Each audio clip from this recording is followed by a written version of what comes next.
Hi, everybody. Welcome to another Catch-Up with Mayo. It's Saturday afternoon, 4:30 p.m. Eastern. It's about the time I do these, and I'm here to hopefully have some discussion with you. I'm sorry, I hear noises here. It was bizarre. I hear a lot of noises, and I thought there were no neighbors upstairs. I thought they were gone, unless it's down in the laundry room. I don't know. It's weird. It's weird. Anyway, don't mind me. All right, let's start. We have James Farley here. Good afternoon, James. He says, "Can you show me the back of that blast from your past mobile, the outside part? I mean, well, there's nothing really to see. I'm going to try to show you. Hold on a minute. Show me the back of that, the outside part. I mean, I don't know if you're talking. I just happen to have it here. The only reason I can show you it right now, James, is because I happen to still have it here. As you can see, it's not in great shape. It's bent there, and you know." It's got some wear and tear there, but as I say, this is a rare piece. The back of this is exactly the same as the other side, and I don't know exactly what we're talking about, but this is the piece that hangs in the middle. But it's not the album cover. This is not the album cover. It doesn't have the title "Blast from Your Past" for one thing, and the back of it's identical. I'm supposed to whirl around now like a mobile. Okay, it is a mobile. Whirl around like a mobile. Well, it's not like a mobile, it is a mobile. And the goal, I hope, is ultimately, let's see how long it takes me to do this. It's going to take some time because, first of all, behind me, although you don't know it, I have a mess behind me. I got to clean that out. Then I got to get a step stool and get on the step stool. And over here in this corner somewhere, I intend on hanging that from this corner. I could also hang it from here, but I think I'm going to hang it. And once I hang it here, this poster on the door will come down, and there'll be a different poster over there. Because as much as I love the Blast from Your Past poster, which I do, it'd be nice to change it up a little bit. All right. So, hello, George. What's going on? Good to see you here. And Robbie, good to see you. Hello. Mike Waljasper. Hello. Hi, James. Thank you. Thank you. As I say, it's not a lot, It's not a lot. It's going to take a long time. But I really appreciate it. You saying hello. The journey of 1,000 miles begins with a single step. That's what it goes down to. Let's see now. Let's see, Brad. Hello, Brad. Good to see you here. Hello, Elementary Penguin. And this I love to hear. I still have not watched a New York Mets game, but thank you, Mystery Train, for telling me that the Mets are in first place, 22-11. Holy crap. And here we are in May. And already in the month of May, we still have them in first place. They didn't fall to the third or fourth yet. Real Jackson. Hello, a lot of people here today. Hello, Chrissy. Let's see. And Fred Velez. I wish I could remember how Ghosty says it. Fred Velez, Monkey's expert, and now an author. All right, Monkey's expert and author. What's the mileage on the mobile? That beats me. Hi, Laura. Good to see you here. Thank you for your comment. I just got done responding to it under my video. Appreciate that. Are there rules for like poking holes in walls to hang stuff up in the apartment, if you don't mind me asking? I'm not sure, but I think the rules are you have to plaster it before you leave. You got to plaster it. But I don't, I don't want to say too much right now, but you have to plaster it and paint over it. I think those are the rules. I don't know.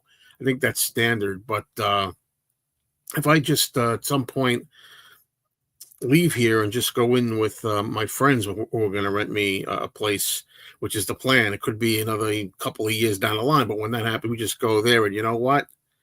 What are you going to do? But out of common courtesy, I probably would do that. I know me, and I know that I'm going to want to take care of my couple of holes that I put in here or whatever,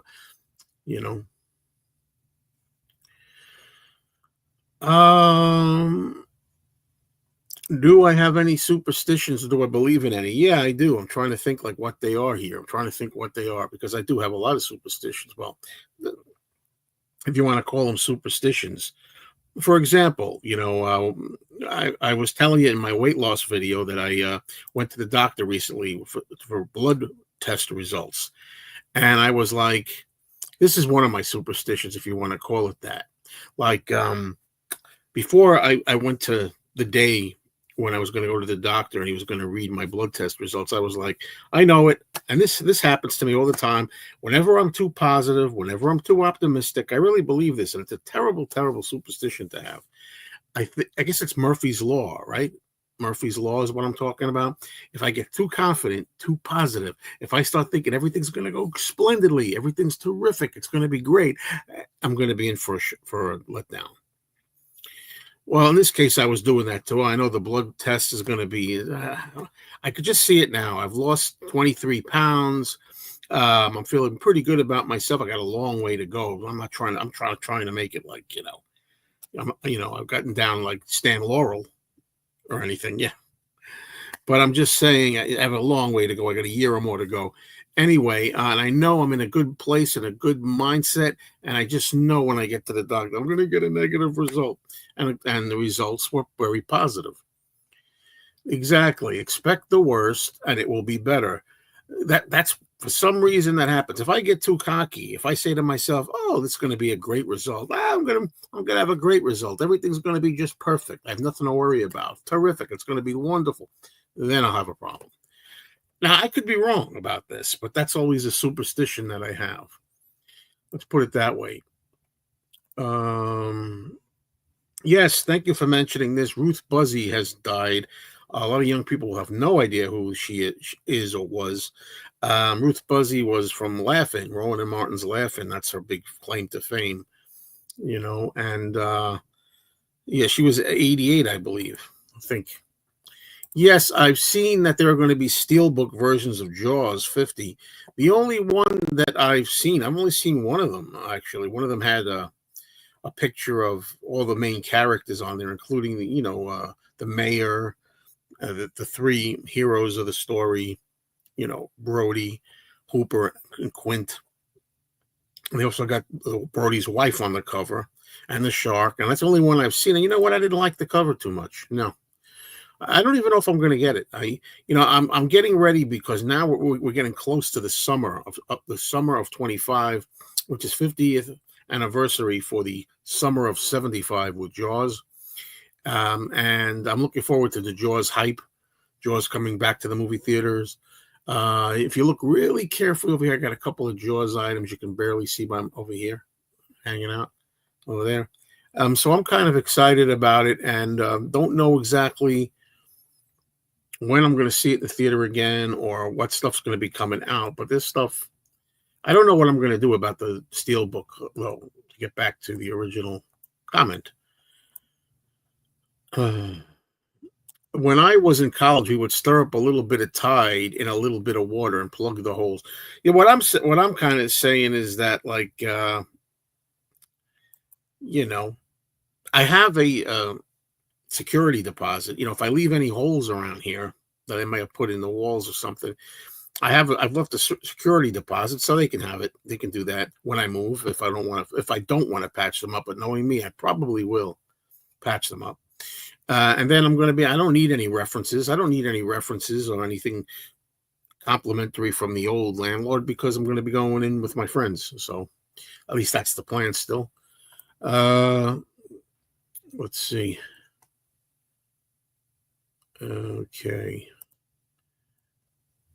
Okay, there's chatter on the SDE for the monkeys. Pisces, it's a long title. Pisces, Aquarius, Capricorn, and Jones. Is that it? Limited? I don't know if I got that right. Let me know if I got it right. Meteor showers tomorrow. Oh, boy. Do we have enough to worry about?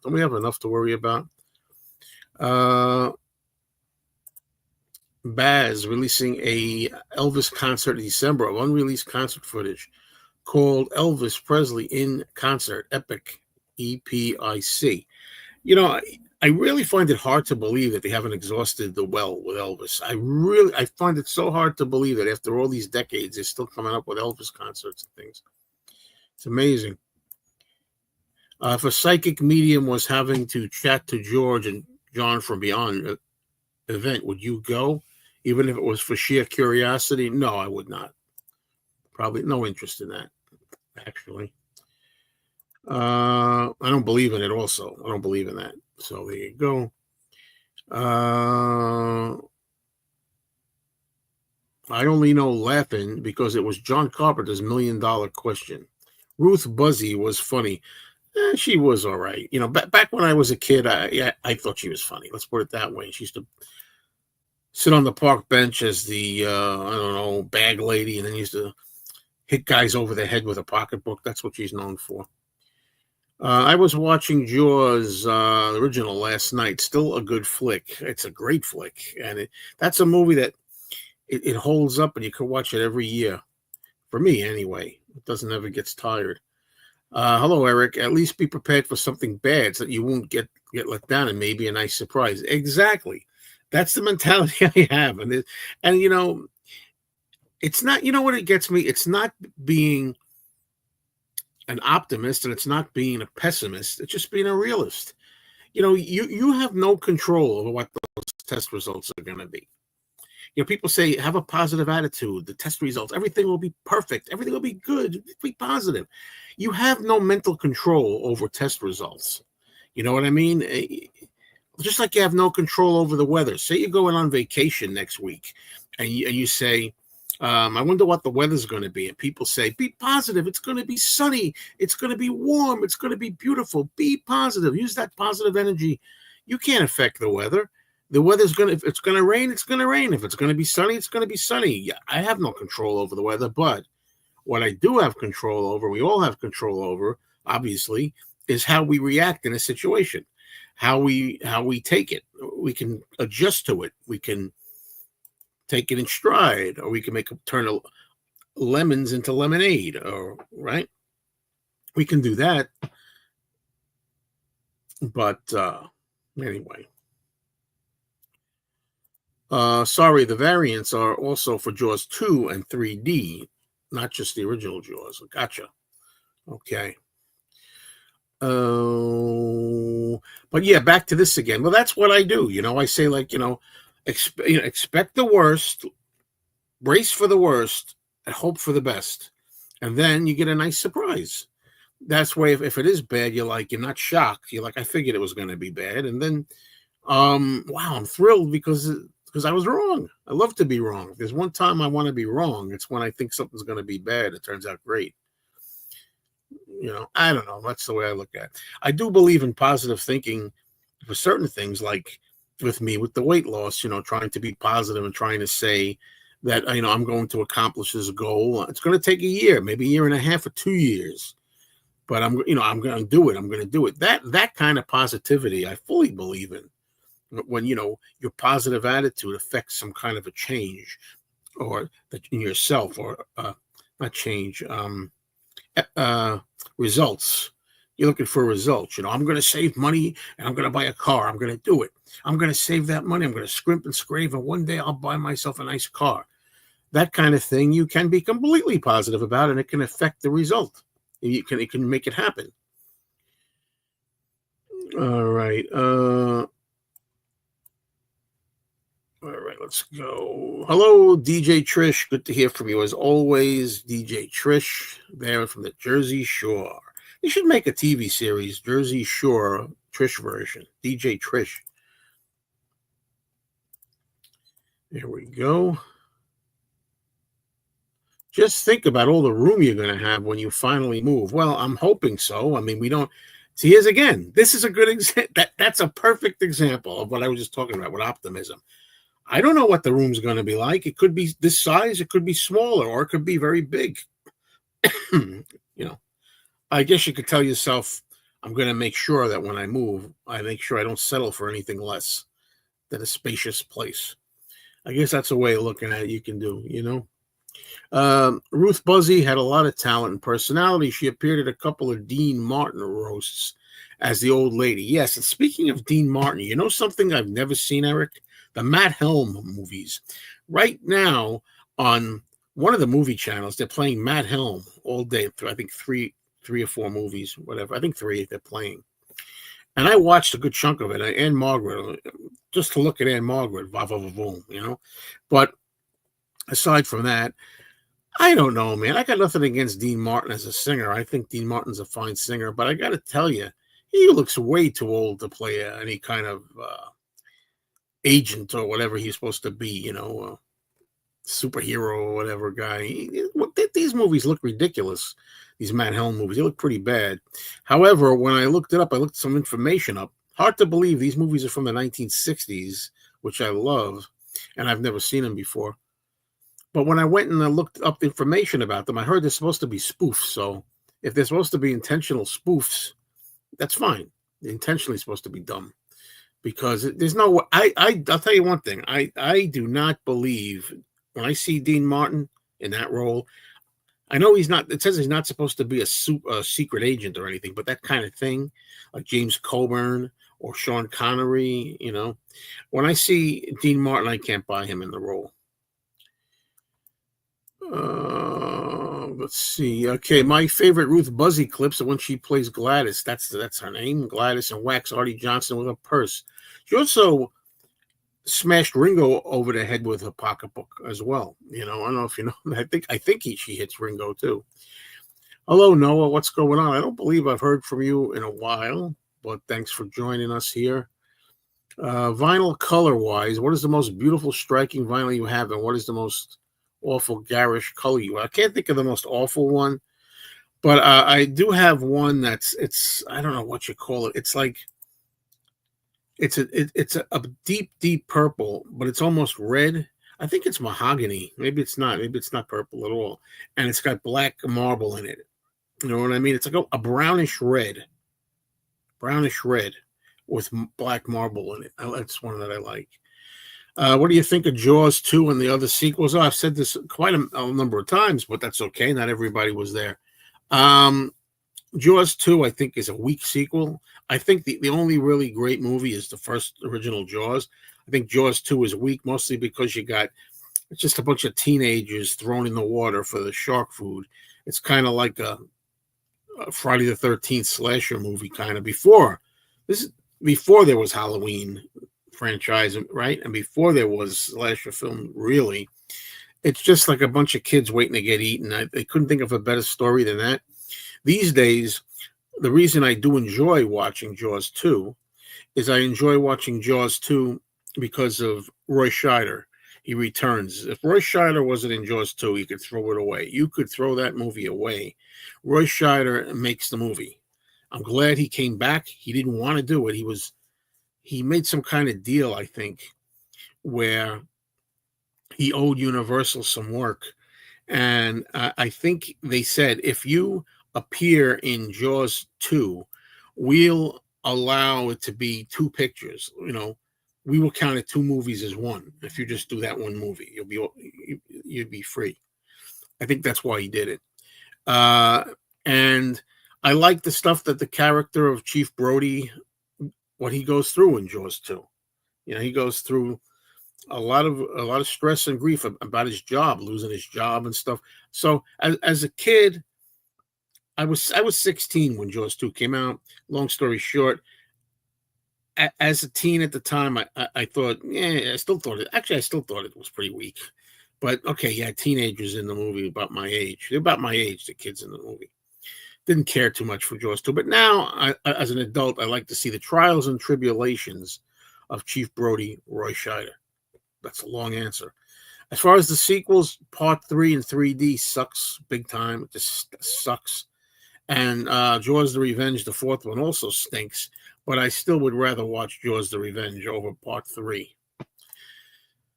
Okay. Close Encounters of the Third Kind. I think it's an overrated movie. I'm sorry, Robbie. Please don't hold it against me. But, you know, I didn't see Close Encounters until recently, believe it or not. And there's another movie. How the hell... Talk about Matt Helm, not seeing the Matt Helm movies. How the hell did I go through life not seeing Close Encounters of the Third Kind for so long? I like Richard Dreyfuss, too. I just thought it was underwhelming after all I'd heard for decades of it. Let's put it that way. I saw Close Encounters 28 times. Woohoo! That's 27 times too much for me. Um, let's see. There wasn't rain in the forecast, but sure enough, we got rain today. Too much rain, as McCartney would sing. Let's see. Did you know Robert Shaw originally declined to do Jaws because he didn't like the book, but his wife and secretary talked him into it? I did not know that. I did not know that. I did not know that.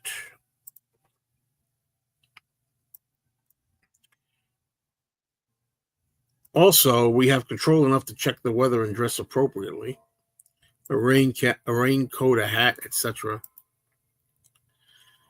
Jaws, I've got so many friends who tell me the book is better than the film. If so, it must be one hell of a book. I don't agree with that. I think the book is good, but I definitely think the movie's better. And the first thing is, in the book, Hooper is a son of a bitch, a nasty, unlikable guy who has an affair with Chief Brody's wife.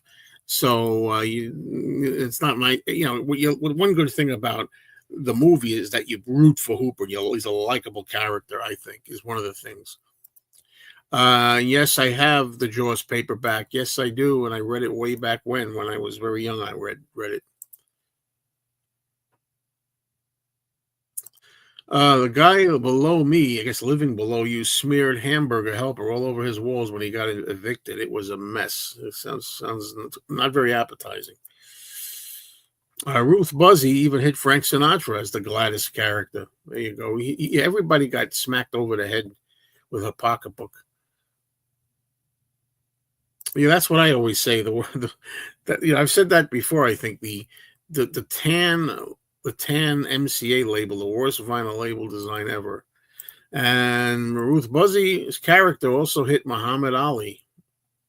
Hello, Iceland. Hello, my friends in Iceland. Thank you so much for saying hello. Yes, indeed.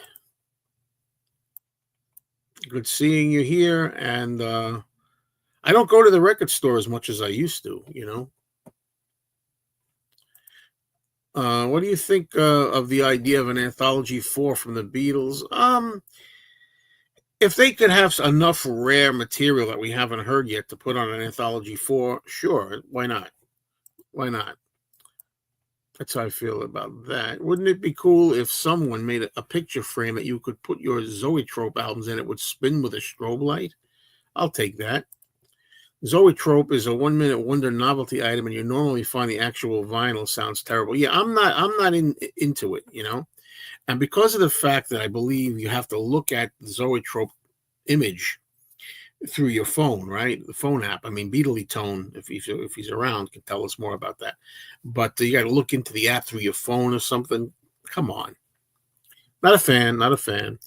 Roy Scheider was in an action film, Blue Thunder, yes, which I never saw, about a high-tech helicopter. He gets framed and has to clear himself while using the helicopter without authorization.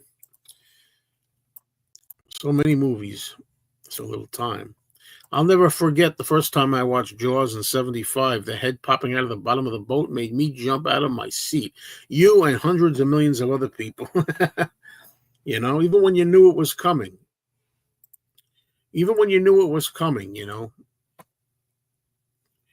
Any thoughts on The Manster? That I believe is a Japanese low-budget movie. I have it. I haven't seen it in a long time. All I remember about it was that it's kind of weird and it was kind of fun, but I could use another viewing of that. How do you like Ringo's Scouse the Mouse? Never really saw it. Don't care, honestly. Maybe the music. I'll take the music. But the actual same thing with what is that? Is it Bruce McMouse? What's the thing with wings or McCartney? I don't care about that either. There was a Jaws Laserdisc box set that has the paperback book included in the box as well. Okay, that tan MCA label that we talked about a little while ago is totally dull, and I couldn't agree more with that. When is your next Talk More Talk episode dropping? We're still talking about it. There's been scheduling conflicts and all kinds of problems. There's been scheduling conflicts, personal problems. As soon as one person would be done with their issue, another person would have an issue, and so on. So we still on hiatus with that. What album do you think would be fitting to listen to in your helmet speakers if you were an astronaut walking on the moon? Carl, the questions you come up with. Um, I don't know. How about Pink Floyd, Dark Side of the Moon? Yes, I remember the book, The Jaws Log. Great book. I agree with you. Carl Gottlieb put it out. I got that when I was a Jaws fan back in the 70s, the first little paperback. I read that book and looked through that book so many times that I pulled it apart and the pages started coming out. I was reading it so much. Eventually I got a better copy.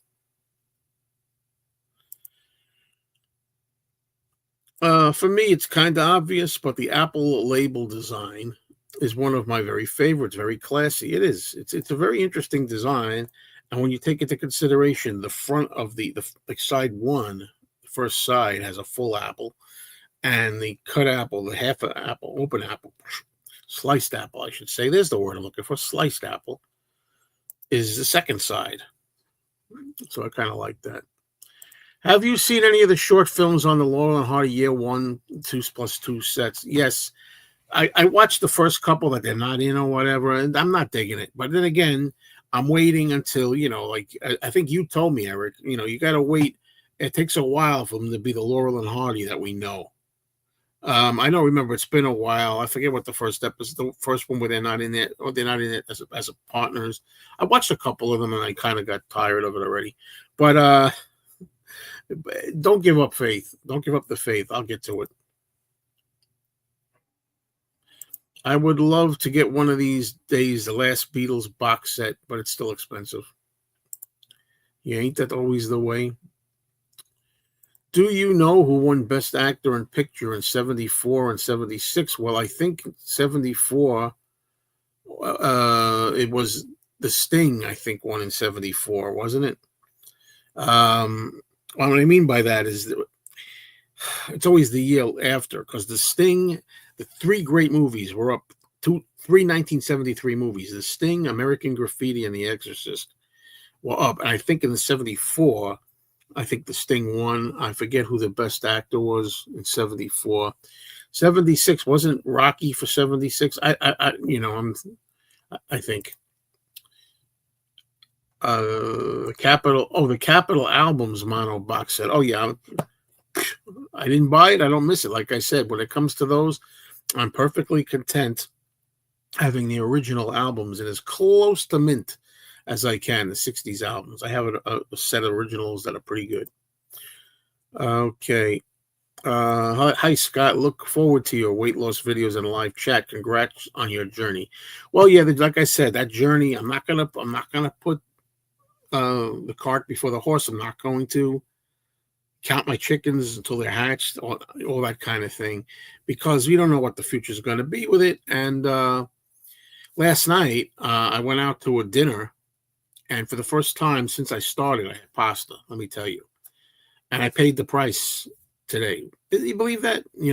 I haven't eaten pasta or bread really in a long time. It's been like and the actual diet or lifestyle change has been 7 weeks. So I did good for 7 weeks. I didn't go crazy in 7 weeks, and then all of a sudden I did it last night just for once because it was a special occasion, and I had to walk. I had to walk even heavier. So I like Robert Shaw in The Sting as well. I like him in almost anything. Let's see. I see Beatley Tone is on the bottom, but I like when a record label is customized for an album, like Band on the Run. Did the U.S. magazines, the U.S. have magazines that sometimes came with flexi discs on the front cover? I have flexi discs, some of them, and I think they did. Are you going to get any of the new George Harrison CD or vinyl releases coming out on Dark Horse? Absolutely not. I have no intention to do that. It's another thing. I'm not going to buy them over just because they're on Dark Horse now. Unless, of course, I find out that they did something phenomenal remixes, or maybe bonus features. Has there ever been a time when you were disappointed a certain film you thought should have gotten an Oscar did not? Yeah, of course. Jaws should have got Best Picture, but then again, One Flew Over the Cuckoo's Nest won. I think that's the answer, by the way. Oh, One Flew Over the Cuckoo's Nest won over Jaws in 1976, and Jack Nicholson won for Best Actor. Here he is, Beatley Tone's Beatles channel. Hey, Beatley Tone, how you doing? Let me know if you want to come up, and if you do, I'll send you a private link over here. But in the messenger. But let me know. It is interesting to see Laurel and Hardy play those early different characters. In year two, they are the characters we know, and I will get to them. But you know how much stuff I got? I'm still going through Lost in Space. Yes, yes, yes. And I'm doing good. I'm so proud of myself. I got the three seasons almost all watched. I'm making good progress on that. Some people believe in fate and soulmates. What do you think about it? Yes, I think that there's such a thing. You're destined sometimes to be with somebody, and if everything is just right between you, that's your intended soulmate. The Commitments movie is on UK. Have you seen it? No, there's a lot of movies out there. A lot of movies out there. I've not seen that. Joe, what was the first Apple album that had a customized label? Is that Extra Texture? For some reason, I'm thinking it was Extra Texture. Is that correct? The Twilight Zone is worth watching again. That's the thing too. Twilight Zone. I love the Twilight Zone. And some episodes I could watch over and over. But I think when you know the twist ending and the punch, it could sometimes, not hold up for you. My mistake. I meant 75 and 77. I don't know. I can't think about it now. I don't know. It gets confusing because like Rocky was in 1976, and then in 77 was when it would be the awards. But a movie like Annie Hall, the Woody Allen movie, came out in 77. So I don't know. I don't know whether what you're talking. The movie from 70, the movie from 75 that won would be Cuckoo's Nest, One Flew Over the Cuckoo's Nest. The movie from 77 that won was Annie Hall. Now, if you're talking about, it's usually a year after. So, thoughts on awards, music or film, pointless or worthwhile? No, the awards are, look, generally speaking, my whole life, I've loved watching the Academy Awards or the Grammys and everything, to see the celebrities, mostly to see the celebrities more than anything. I think to see the celebrities, but sometimes what's ridiculous about them is, it's largely a political thing. Like, in other words, what movies win, what movies don't win. It's usually fixed, I think. So, or music wins. And that thing I just got done saying is even more the case today. Today it's just a freaking political show, and maybe it always was. I don't know, but I have no use for the awards shows today, because I don't care to see people, whatever beliefs they have, using the platforms to do it, and that would include John Lennon, in such a case, if he were here. But he didn't do that. When he appeared on the Grammys in 75 with Paul Simon, he did not put his political beliefs in when he was a presenter in 75. Okay. I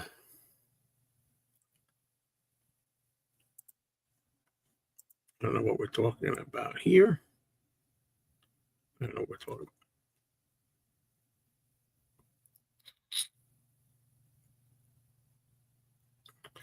I'm a firm believer in the saying, right person, wrong time. Have you ever heard of that saying? I believe, yes, definitely. Oh, definitely. I've experienced that in my life. I have experienced that in my life. Yeah. Okay. Beatley Tone wants to come up. I'm glad to hear it. You're always welcome, my friend. You just have to let me know. I mean, I don't want to be as presumptuous as to send you a link, in advance, thinking, he'll definitely come up, sure, Sorry, I got to do this here, folks. Just give me a moment. Now I can't find it. There it is. I know I'm like on the spot here.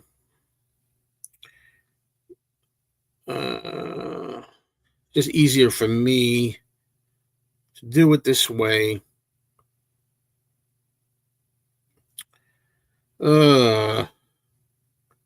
Almost there.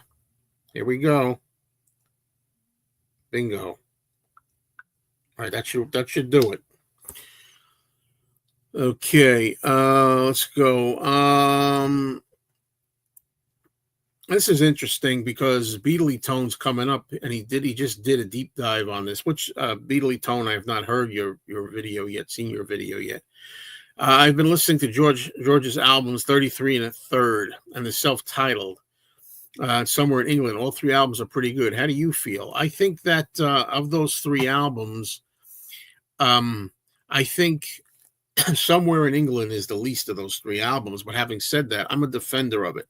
I don't despise Somewhere in England like a lot of people do. I think Somewhere in England is underrated. So I like Somewhere in England. It's just the least of those three. As far as 33 and a Third and the self-titled, I love them both. It's really hard to pick a favorite.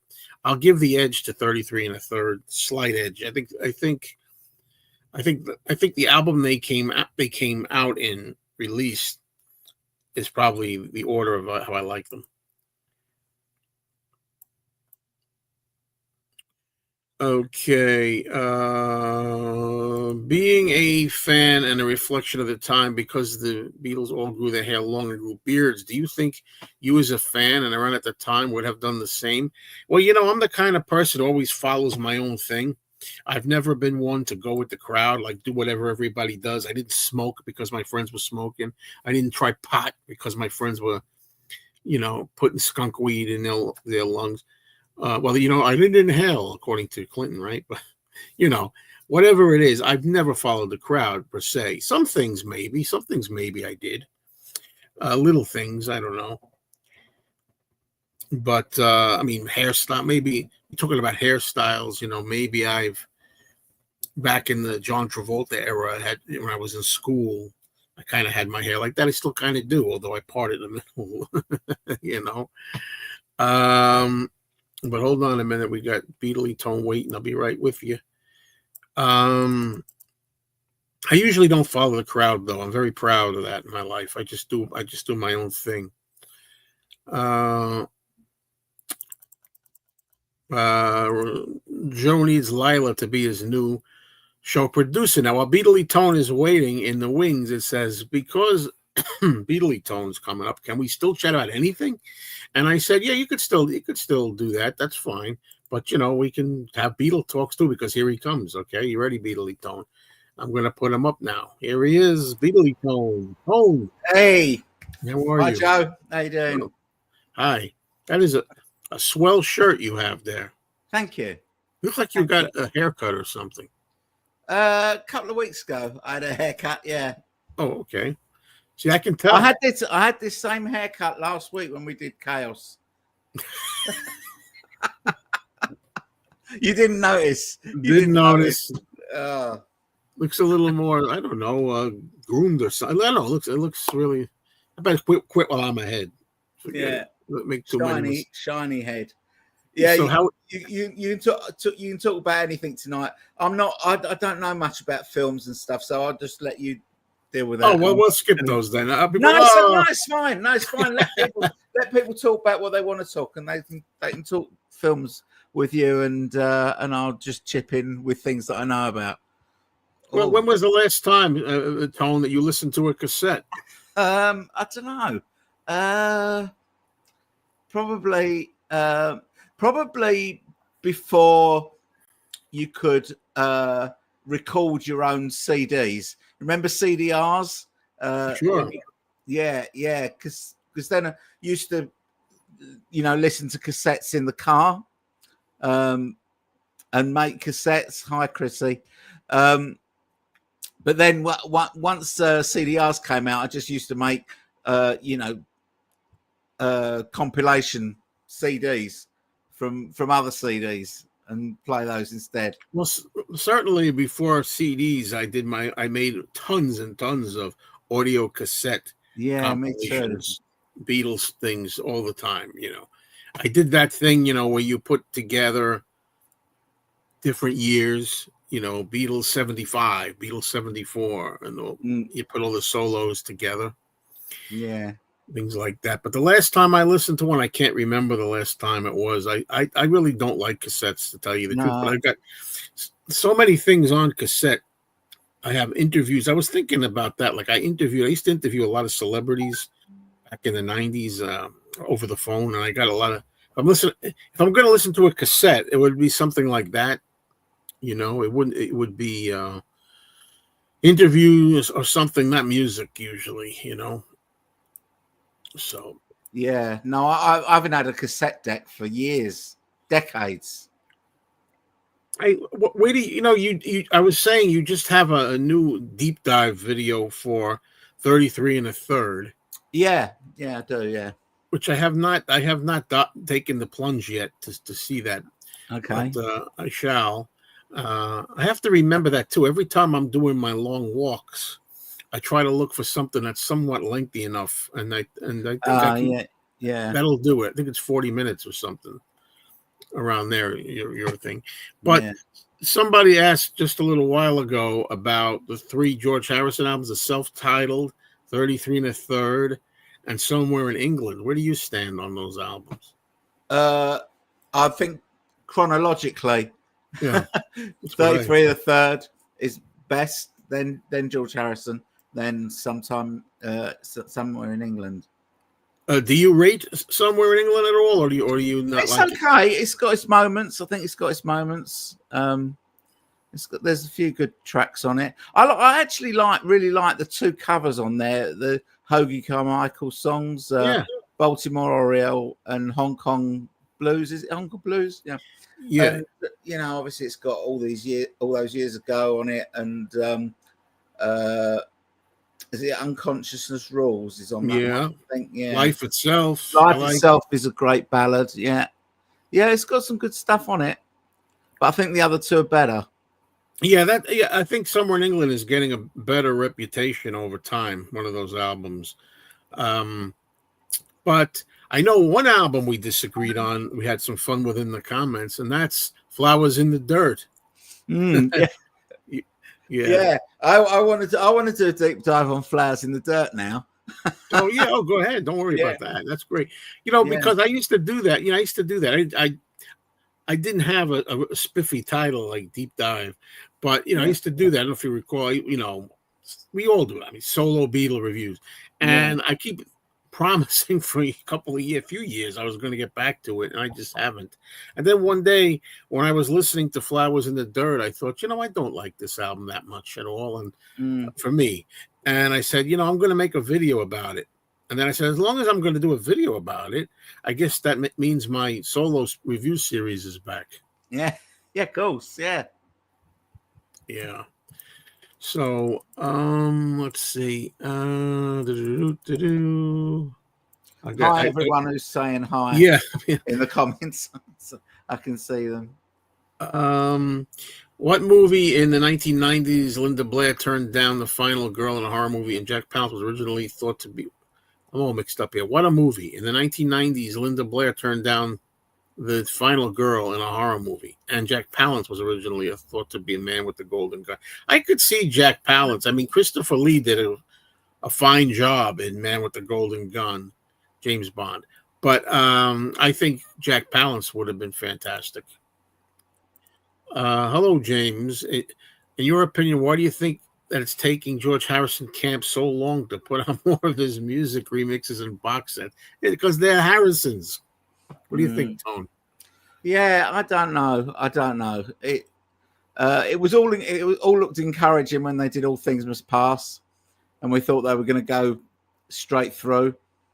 Maybe we'd get one a year, and it took them 3 years to do Living in the Material World, and I think Concert for Bangladesh is on the way. But they keep flipping and flopping back, don't they? They're with these Zoe tropes, the All Things Must Pass Zoe trope that they had for Record Store Day, and no doubt they'll do another Zoe trope of living in the material world for the next record store day next year.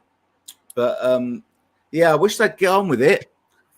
I want Dark Horse done now. After I heard what they did with living in the material world, I really want Dark Horse. Yeah, me too. You know, and I know you like Dark Horse. Is that the first album you said you got? It was one of them. Yeah, I think I bought it the same day as I bought Imagine, the album Imagine, and I can't think why I would have bought it unless it was at a real cheap price or something.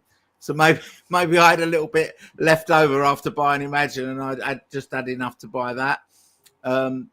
Because I think, you know, in those early days, you know, Imagine was one of the first solo albums that I bought. You know, I wouldn't have really known much about Dark Horse at that time. It was so, you know, it was really one of the early ones. So it must have been cheap or something, and that's why. But I've always had a soft spot for it. I love it. Yeah, I mean, I don't love it, but I've gotten to appreciate it a lot more recently. So I'd be looking forward to a nice big deluxe. But when I say big, I don't mean like the Mind Games cube. I mean like you know, a deluxe set. Let's put it that way. Hopefully, with the poster included in it. Yeah, you know, that was mad, wasn't it? The poster not being. Yeah, in I mean, I just presumed it was going to be in there. I didn't know you had to buy the 2 LP set, which you know, I haven't bothered with any of the colored vinyl of that, but I think I'm gonna get the orange one maybe at some point. I don't know if those have the poster in it. Maybe the colored vinyl doesn't. They don't. Because I've got the purple one, right, and that hasn't got it in it. Now, isn't that something? You know, if you have to get the black vinyl, black vinyl, yeah. Have the poster in it. All right, let's see. Living in a Material World, one of my favorite George Harrison albums. What's your favorite song from George's album, Living in a Material World? Living in a Material World. I hate when I gotta pick the single all the time. Yeah, I love the single. It was my favorite on there. But it is one of the top tracks, isn't it? Yeah, I mean, I love that. But then other than that, if you ask me other than that, Be Here Now. I'm trying to. What do you think, Tom? I'm trying to pick my very favorite. I'm thinking Be Here Now, but Sue Me Sue You Blues is great. I'm trying to think. Oh no, what is it? Don't Let Me Wait Too Long. The Light That Has Lighted the World. I love that. The Light That Has Lighted the World. Yeah, it's really great. Man, we're gonna have to do a Fab Gab, I think, where we rank the songs on there, because I'm trying to think what I would like the best after that song. I love That Is All on there. Maybe Don't Let Me Wait Too Long would be my second, possibly. Yeah, I mean, well, that's just me. You know, not just me, but I mean, we're all different, aren't we? When looking at a new house or flat, I love the English way of putting it, a flat. Do you look for what room all your collection will go in first? And does your girlfriend think, oh no, give Joe any size room and he will fill it? No, because she has more shit than I have, because she collects stuff too. And we have 2 bedrooms here, and the bigger bedroom she's got her stuff in, and this is the smaller bedroom that I have my stuff in. So hopefully what we get will be, you know, bigger all around for the both of us. Beatley Tone, looking good. Hi, John. Thank you. A lot of hellos, Beatley Tone. Do you like Ozzy Osbourne, Beatley Tone? Not particularly, no. No, I'm not really a Black Sabbath fan, or don't really do his solo stuff or anything like that. I like the odd track, but I wouldn't call myself a fan, no. What song do you enjoy hearing the most at the peak of your partying and clubbing days? Songs that always lit up the dance floor. I think I mentioned this a lot of times. It's a song not many people know. Look it up. It's called I Eat Cannibals. It's by Total. I don't know how to pronounce Total, Total, Total. Total Coelho. Coelo. I Eat Cannibals. When I would hear that song come on, I'd get up there, I'd be going nuts. That I also like to dance to Don't Stop Till You Get Enough, which was an older song at the time. Mm. But the Thriller album was very new, and I mean, I was doing this at the height of Thriller popularity. And yeah, I did Beat It and Billie Jean and those songs danced. It's funny because I was shy. People don't believe that. I was very shy. You know, I was a very shy boy. And in school, I stayed in the back of the class. I didn't want to talk much.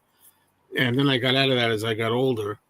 But I didn't dance. I mean, for years we'd go to clubs and I'd just sit there. I mean, too embarrassed. Finally, I said one day I got enough liquor in me, even though I never was a big drinker, but I would drink just to get a buzz.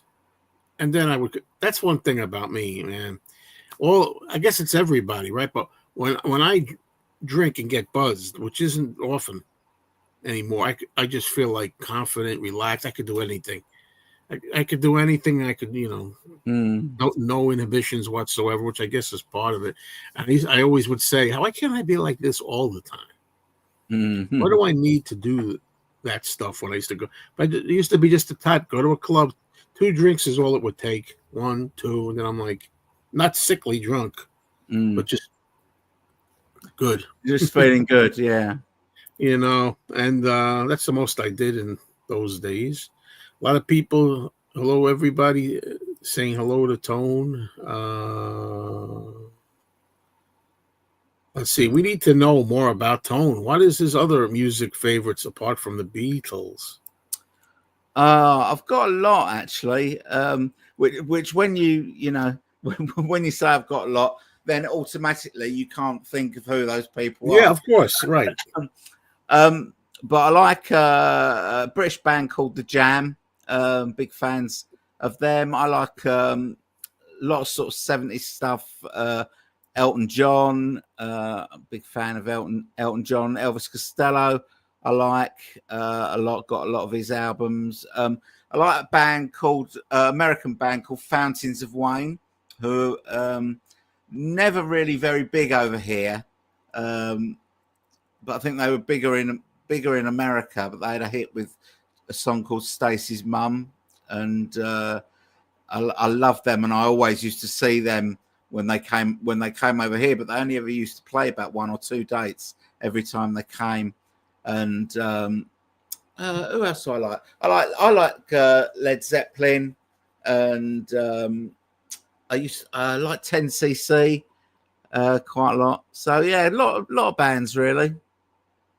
Yeah, it's too much to say. People think, I like a lot of music other than Beatles.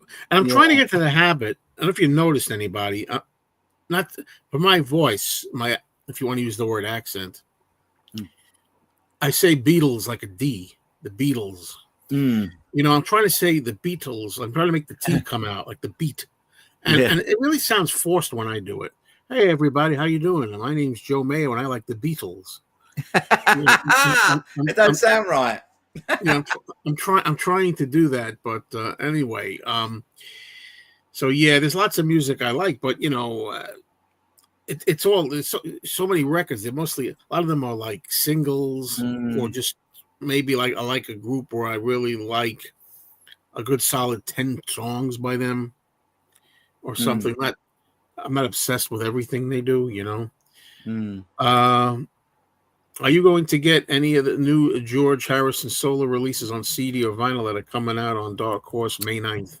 No, I don't think so, Brad. Not unless they're offering something different. If it's a remix, I doubt it will be a remix because they would have made, a lot more fuss about it by now if it was. So I'm imagining these are just being released now under the new BMG deal, so it won't be any different to the CDs that have come out already. So no, I won't be going in again. But if they do something different with those albums, like a remix, then I'm in. But not this time, I don't think. Yeah, I can recall. I can think of a bunch. 7-inch single where the B side's better than the A side. How about I start with "I Am the Walrus" over "Hello Goodbye"? Yeah, but there's got to be other ones. Don't Let Me Down. Oh, you really don't let me down. Trying to think, man. Outside the Beatle box, I'm trying to think too, and I can't. I don't know. There's got to be. But you can't. You I can't. can think of some, but you know, it's difficult when they're not in front of you. Yeah. You can't think of it, can you? No, that's what happens if it happens to come while we're doing this. Yeah. Hi, Elvin. Did you see that fake video AI generated the Beatles crossing the Abbey Road footage, making the rounds on YouTube? It's not real. Yeah, I've seen that. Looks like the Beatles are literally crossing Abbey Road. Yeah, No, I haven't seen that. I see. Yeah. Yeah, that's what I called it. Flowers in the Dirge. What are you trying to do? Start a World War III here? That's what I called it, and it was more confirmed the other day when I played it. And I didn't say about my girlfriend too. You know, she's opinionated with this stuff. She didn't like the album at all. You know, and she doesn't even think Paul sings well on it. I'm like, he sings well on it. I don't agree with that. I think he sings fine on it. You know, I'm just not big on Elvis Costello. I think is a big part of it. You know. Yeah, see, I really like Elvis Costello. I liked him when he first came out here in the UK. Miami's True was his first album, 1977, and I bought that when it came out, and I kept buying his stuff. You know, probably right up to past when he worked with Paul. I think Mighty Like the Rose, I think was an album that he did, which had a couple of the songs that he did with Paul on it, like So Like Candy. And then I think I kind of dipped out a little bit after that. So it was kind of around 91, 92. But I've bought a few albums in between. But yeah, no, I like Elvis Costello. Yeah. Well, that helps. That helps. You know, when I was talking about in my video, songs on there that I wish had not been included, and maybe other songs on instead. I forgot a big song that somebody reminded me of. I always said this song, and I forgot it when I was making the video, which sometimes happens. Afterwards, you think, "Oh, I should have put that in there." Somebody said it in the comments, and that's "Once Upon a Long Ago," which I like. I know that song was a couple of years previous. But I mean, same as with Back on My Feet. If they could have had Back on My Feet on there and Once Upon a Long Ago and Flying to My Home, for me, this is my opinion only. And I know there may be another one. I think I took 3 of them off there. I don't know, 3 of the take Motor of Love off there. Yeah, I do agree. I agree with you on Motor of Love. On that one anyway. And a couple of other ones to me that are dirgy, I really think that that would have been a better album, but it is what it is. Tone, do you like the movie Give My Regards to Broad Street? Bits of it, the music bits I like. I'm not too keen on the acting bits. The bit where he's busking outside Leicester Square tube station is quite amusing. I mean, it's okay, but I haven't watched it for years. And maybe I would have mellowed towards it now, but I don't know. But I don't think I think the album is much better than the film. Yeah, me too. I think though the film still is due for a remaster, or it's due to come out again. Hopefully, at some point they revisit the whole project at some point. But let's first get the Wings archives that we want, and then we'll worry about that stuff like that later. Dark Horse is a good album. Top 5 George Harrison solo for me. Okay, James. See you around, James. Do you believe your soulmate should enjoy the same music as you? Let's put it this way. In a perfect world, yes. But it's not always a perfect world. I think you can still have a soulmate, but not necessarily like the same music and movies. Kind of. It would be awkward if they didn't like music at all. Oh yeah. And like we're like music nuts, even if they don't like the same music. If they've got their own, their own stuff that they're into, that would be okay, I think. it gets a bit tricky if they just don't like music at all. Remind me again where Mrs. Beatley Tone stands on the stuff that you like, the Beatles in particular. Yeah, well, she's getting more and more into it as my YouTube journey continues. She's listening to stuff that I'm talking about, but she had a few albums before I met her. She had a few albums. She had the Red and the Blue album. She had Tug of War. She had Double Fantasy. She had the John Lennon collection. So she had a few Beatle toes in the water, if you like. Yeah. So she wasn't coming to it fresh. I know my girlfriend, she had the one album. And she knew some of the solo songs and things, but that she grew up with.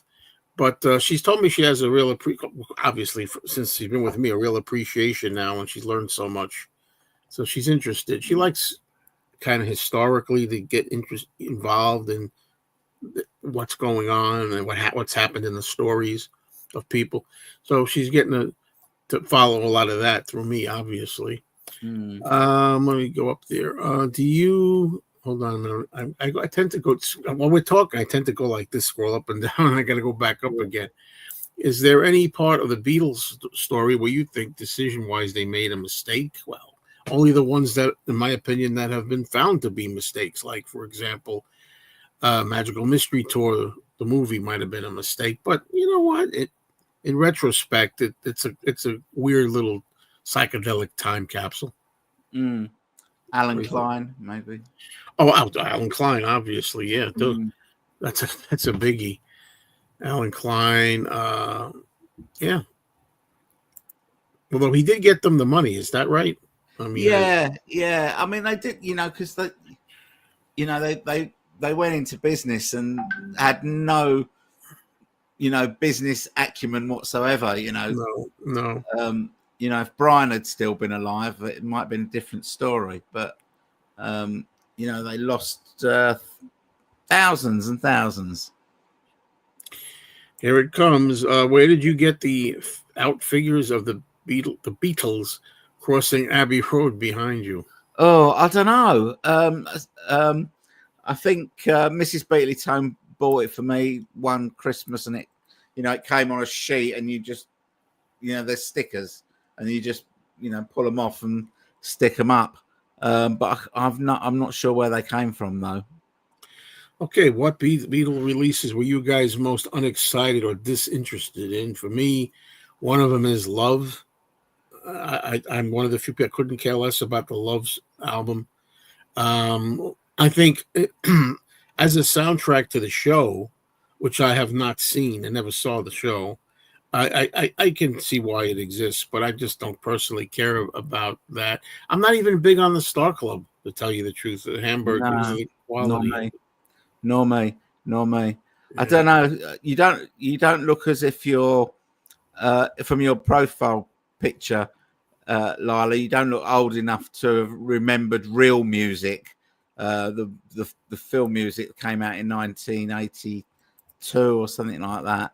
That was an album that I had no interest in. Real Music. Real Music, yeah. It was all the songs, various, not all the songs, but a selection of songs from the 5 movies that they did. Yeah, that was. We had it all already, so it meant nothing. Yeah. Let's see. Okay. Hi, Gary. Hi, Gary. My computer says waiting for a live stream, but I clicked it on and you were on. I'm 49 minutes late. I don't know. Do you experience stuff like that too? Tone, people say they don't get alerts or they come on. Don't get alerts. I've had quite a few times. Whenever I do a live stream, I usually mention it in the video that I make before I'm doing it, and I also do a community tab. But you just go live, don't you? Just randomly go live. No, well, sometimes if I feel like it, I just do an impromptu live stream. But for the most part, no, I do announce it. Like I had this up a day in advance. I usually do a day in advance. Oh, okay. if I know I'm going to do it, unless I just happen to get the itch to go on. Yeah, but people have said to me, "Oh, I didn't know you were going live, but I'll watch it on Catchup or whatever." All right. Does Tone like picture discs, and does he have a favorite? Yeah, I do. I do now.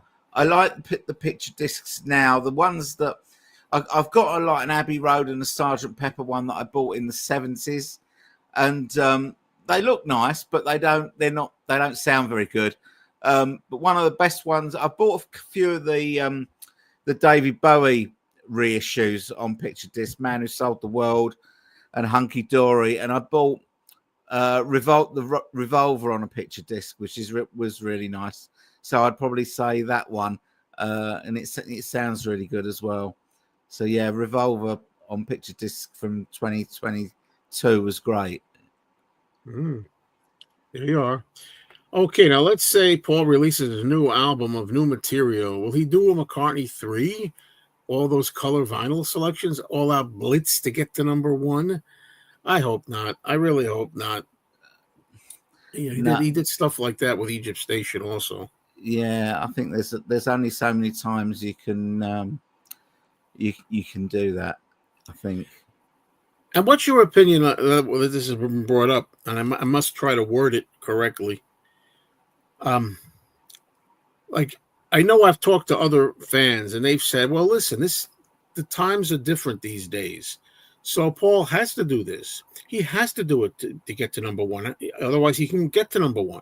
And I respond, well, that's not a real well-earned number 1. That's BS. I'd rather it just be number 1 on the strength of its own release, not that you got to put all these other things to make fans buy it to make it. No, I don't think it's necessary. And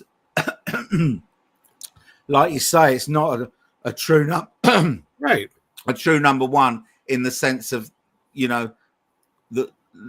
so many people have bought it because a small amount of people have bought more copies of it.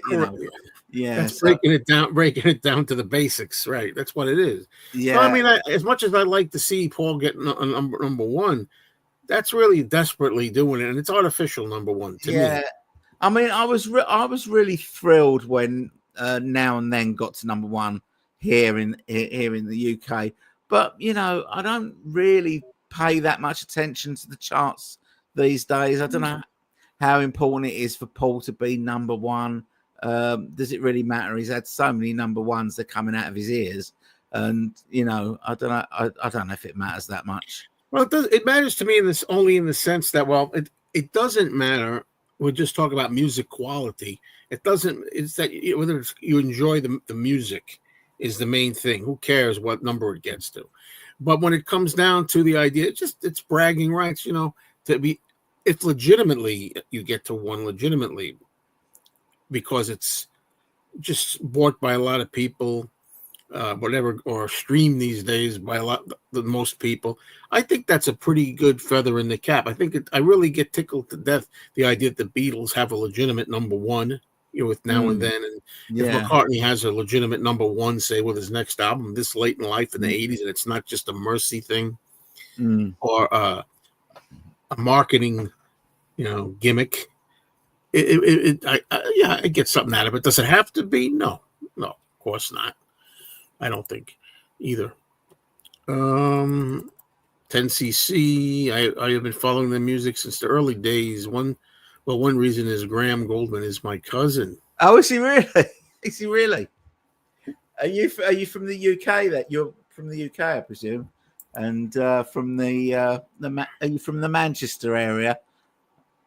Oh, right, okay, yeah. I mean, I love 10cc. When they were the original, when it was the original 4 of them, and then I followed them a bit when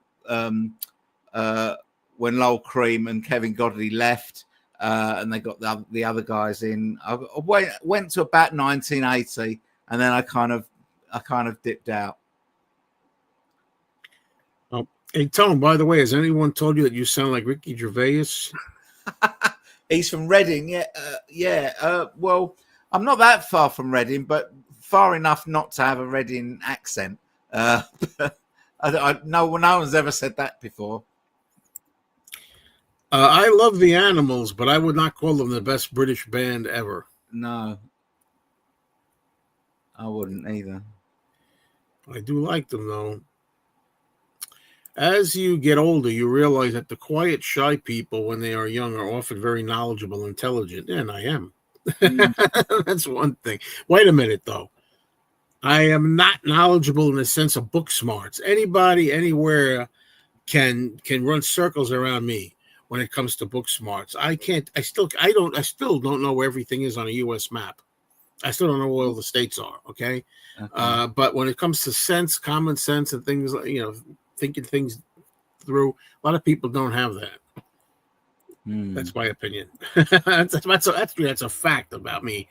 But I'm putting myself down too, because I'm saying I don't have book smarts with certain things. Going to a fancy dress party, what Beatles Sgt. Pepper suit color would you wear? Well, I've got a green one. Yeah. And I haven't got any more, so it'd have to be that one. I don't know. What would I look best in? I'm thinking, I don't know. I'm thinking the Ringo one, the red or pinkish thing. The pink one, wasn't it? Yeah. Thing. I don't know. Because, well, if you have like a mustache and the facial hair, it works all right, I think, is what it is.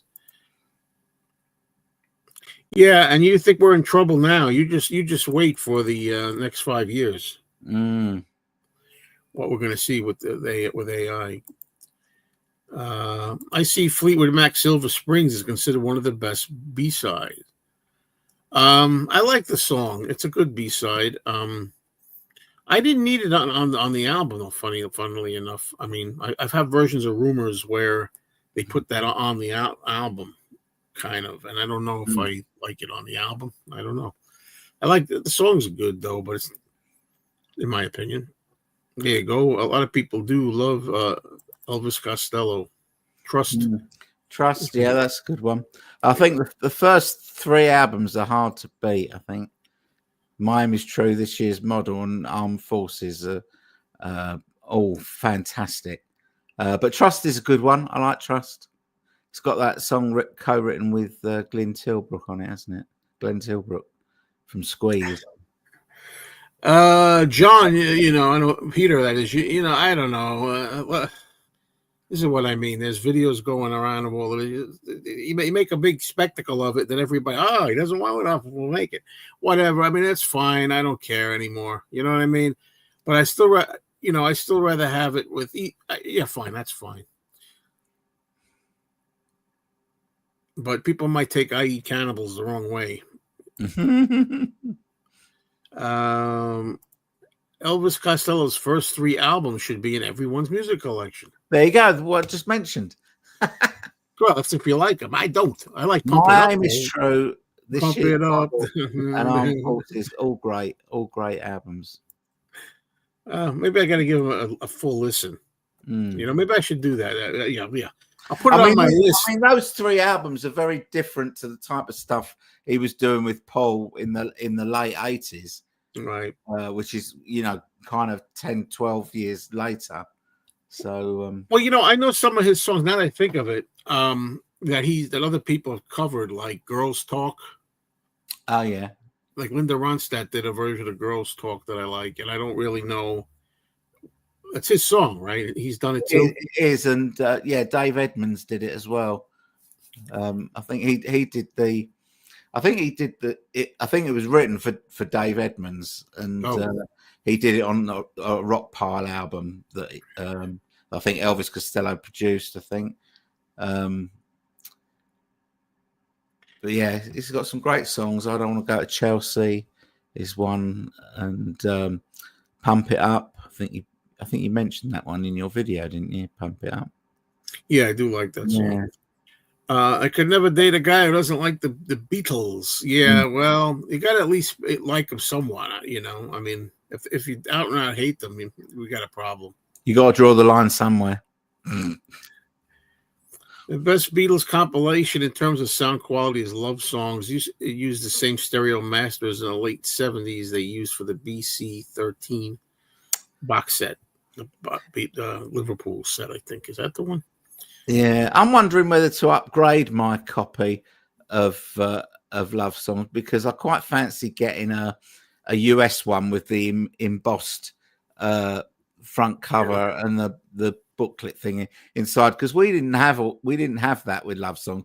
And I did play my copy of Love Songs, which I bought in 1977 when it came out, and it was quite crackly and not really, especially as because they're love songs. Most of the songs are sort of a little bit quiet and delicate. Yeah, a bit like that. So you really hear it's not like it's a big loud rock song where if it crackles a bit, you don't really hear it. But on those sort of songs, you do. So I'm not sure whether to get one or not. But because it's not like I haven't got the songs that are on it on other albums that I can listen to. But it's just quite a nice nostalgic thing from when I sort of first started collecting the Beatles around that time. Yeah, same with me. Yeah. Well, my story with Love Songs, I also bought it when it was new, and I had not yet. This was 1977. I didn't yet get to Abbey Road.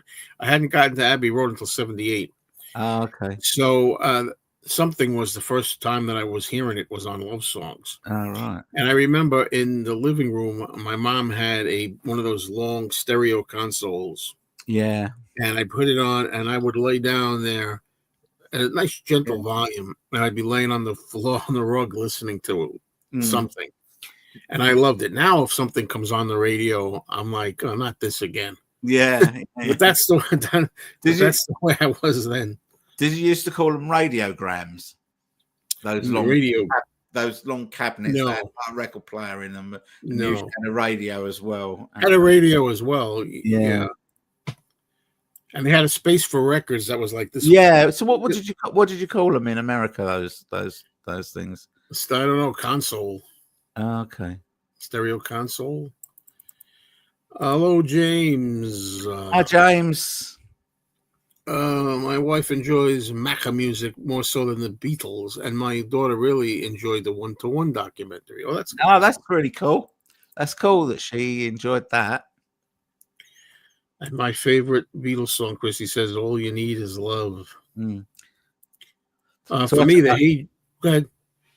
I was gonna say I saw the Borrowed Time film last night. Oh, you saw it? Yeah, it's really got limited release. There's only about 3 cinemas within the London area that are showing it, and I went to see it last night, and there was 3 of us in the cinema.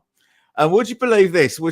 So I booked my seat online, and there's 3 of us in the cinema, and there's about 200 seats in the cinema. And when I got there, one of the other 2 people that had bought tickets was sitting in my seat. Yeah. Oh, I can believe it. He could have sat anywhere. I mean, it didn't matter because there was like 200 empty seats. But didn't you talk to the director? Who did you talk to? I did. Oh, Alan G. Parker. Yeah, I did. Back end of last year. I had a phone call with him. He called me because he watched my video and he said, if you want to know more about the film, we could have a phone. He didn't want to come on the channel, he didn't want to, but he said he'd give me a call, and he did. And then I made a video on the back of that call, telling people, what he told me about the film. But I'm probably gonna do a review of it tomorrow. But okay. I'm excited to know about it, and I don't know, going by your body language. Yeah, feeling like I didn't not like it, but I didn't like it as much as I was hoping I was going to like it. Right. I'll leave it at that for now. But it's a very difficult film to make because it's not an official Beatles movie, so they've got it's not authorized by Apple, so they can't use any music in it, and it's difficult to make a documentary about a musician without using any music. Right. So there's a lot of talking heads in it and stuff like that. Sure. Yeah. Well, I'm just hoping my concern is that they're going to try to follow the path now that they're doing it social media a little bit more. Like he wasn't so thrilled in the end and all of that, and he had these problems or whatever. Because he said he was pretty happy. Everybody has their bad days. Everybody's heard his audio diary entry from one day from '79 where he wasn't exactly in best spirits. I kept a journal for 80, 90, almost 30 years for a while. And I'm pointing to the closet. I'm burning some of them as I get older. And you want to read some days in there, it'll make you, head explode. Some of the stuff I wrote. Other days is great. My point anyway is I hope they didn't try to make him like, he's miserable and everything. And, No, they didn't really. I mean, there was lots of different people were interviewed, and I think it's not like Beatles 64 where they had a lot of talking heads, but they weren't really relevant to the story. You had people like Terence Trent D'Arby in it, and people that just weren't involved with the Beatles in 1964. But with this film, most of the people knew John pretty well. Had people like Andy Peebles in it, and he's had negative things to say near the end. He has, but he wasn't in this film. He wasn't negative in this film.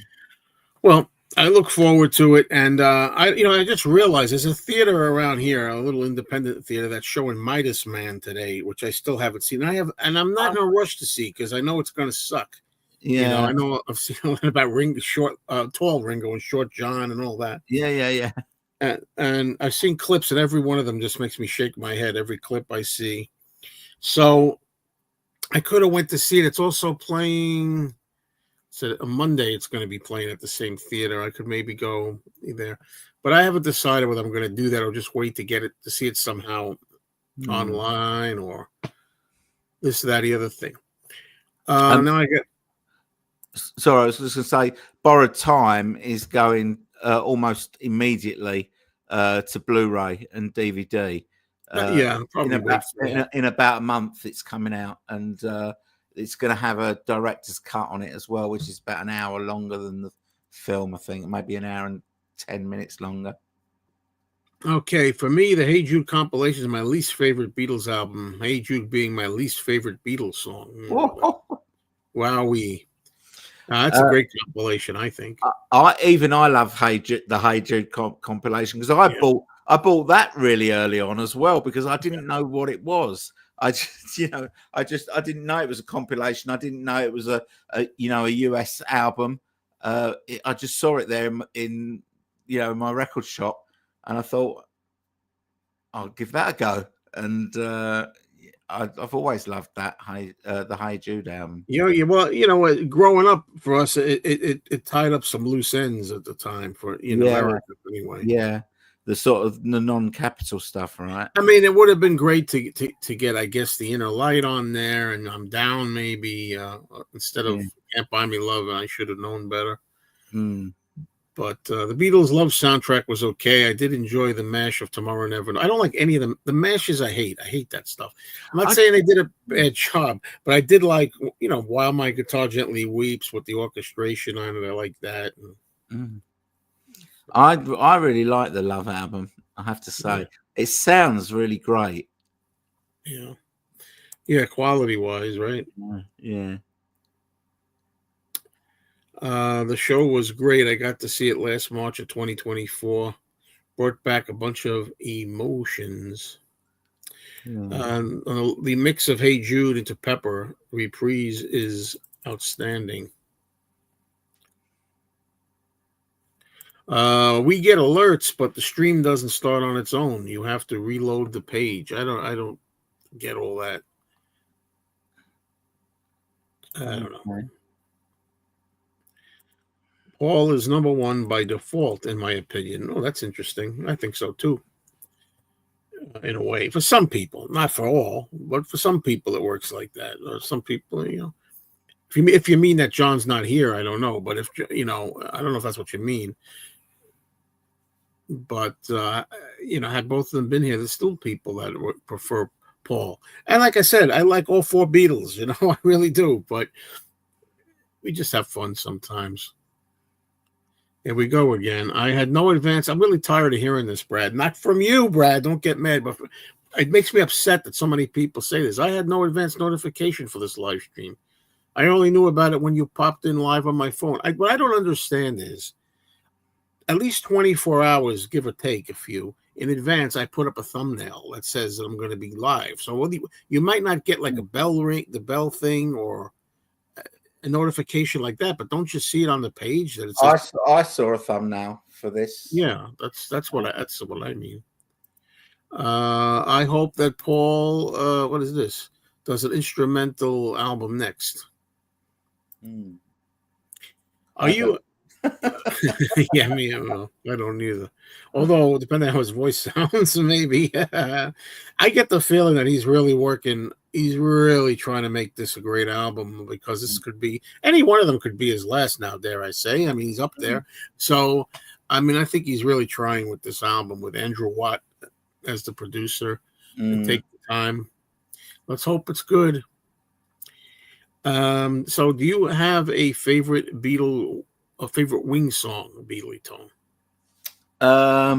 Yeah, I would say it's probably Maybe I'm Amazed Live from Wings Over America. I remember you said that. Yeah, I would say it's probably that.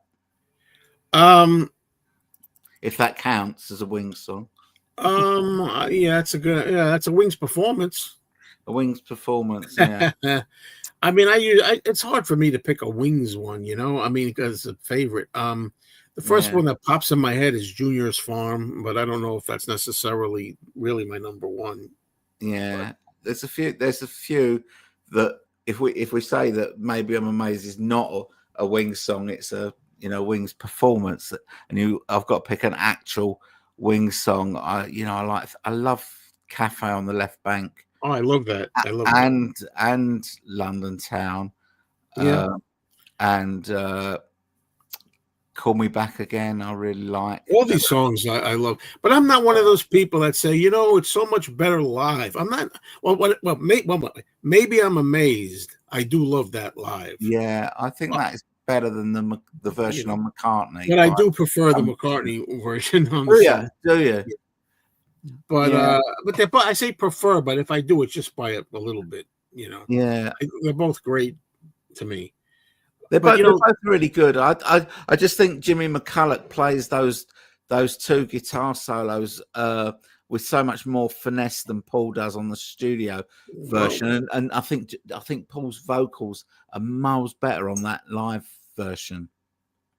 I mean, not that they're bad on the studio version, but I just love it when he's really going for it, Well, I can't find any fault with that. I like the live version from Wings Over America, but this is actually the time really was creeping up because I got to get out of here because of the new stuff I'm doing with eating certain times. I have to eat at 6, and then that will be it for the whole night.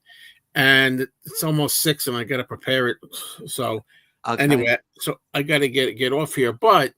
This is a perfect time because we're signing off. So, Tone, tell us all about your channels. So my channel is Beatley Tone's Beatles channel, where I do mostly all Beatles and solo Beatles stuff. Occasionally do stuff from other artists, but mostly that. And then recently, I've just started doing a podcast with Andy Nichols from Two Legs and Carl Hand. Which is called Hands Across the Water. Not because Carl is called Carl Hand, but because I'm in the UK and those two are over in the States, so Hands Across the Water, it kind of makes sense. So we've just started that podcast. So if you want to join in the fun, we got because Carl's really young. Because on that podcast we've got kind of three generations, because I'm in my 60s, Andy's in his 40s, and Kyle's in his 20s. So we with opinions, we're getting like different viewpoints, which makes it kind of interesting. That is interesting. And Kyle is really good at doing all the Instagram stuff.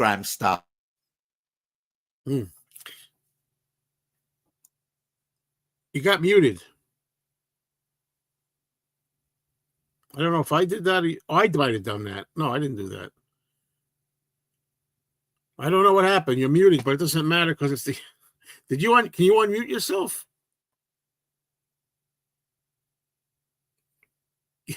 I must have hit it. Yes. Yeah. Yes. Sorry. So Carl's really good at the Instagram stuff, and we've only been going about 3 weeks or something, and we've already had 1 million views on Instagram. I'm not sure how, but we have. But nice work. We've got quite a lot of followers already, so we're having a bit of fun with that. It's early days, but if you want to join in the fun, please do. It's Hands Across the Water podcast, I think. Very good. Please do. Well, I have to make my dinner now, and I don't have much time, and I got to pick my girlfriend up, so I got to. Yeah. But anyway, thank you for joining me here, Tone. It's been a lot of fun as always, and thank you everybody for being here. Thanks, Joe. I'll speak to you soon. Bye, everyone. Okay, everybody. See you all. See ya. Cheers. Bye.